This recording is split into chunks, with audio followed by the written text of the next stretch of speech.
and encouraging us. And I think that in that area, at times, that's where we need to go.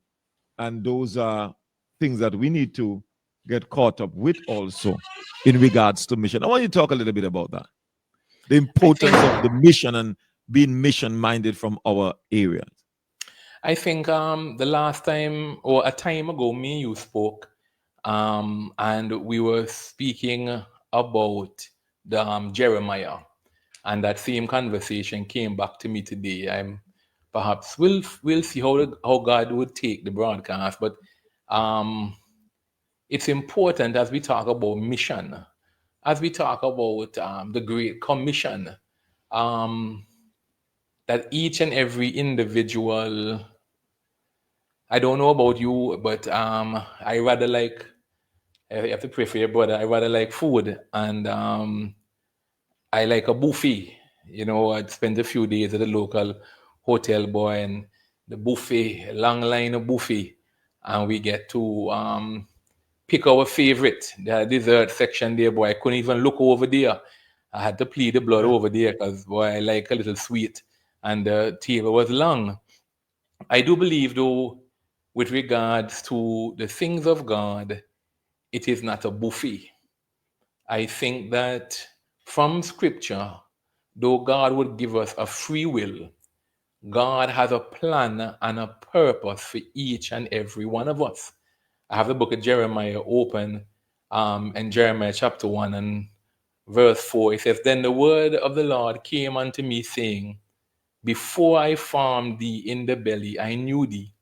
And before you came forth out of the womb, I sanctified thee, and I ordained thee a prophet unto the nations.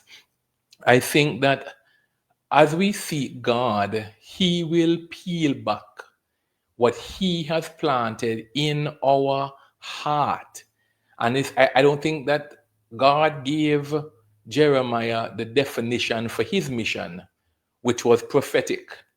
But I wonder sometimes, even as the world now is in a state of confusion, where a man is identifying as a woman identifying as a man, pronouns his, it, them, in such a confusion age where people get to pick what they want to be, something perhaps like the buffet.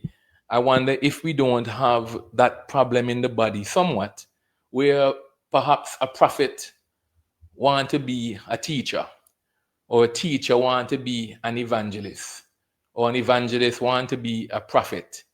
And maybe like little children, when you ask, I remember once we were at my son's graduation, and they asked the children, what do you want to be when you grow up? I think they were like 7, 8. And a little girl said, I want to be Little Mermaid. And a little boy raised his hand, he said, I want to be Spider-Man. And, the big people were laughing, but you couldn't tell them that they couldn't grow up to be Spider-Man and Little Mermaid and Ariel. And I wonder, as we talk about mission and the logos and calling specific, in a time now where we get to pick our car, pick our clothes, pick our church that we go to, I wonder how many persons are making that selection versus Jeremiah, who heard God with his declaration.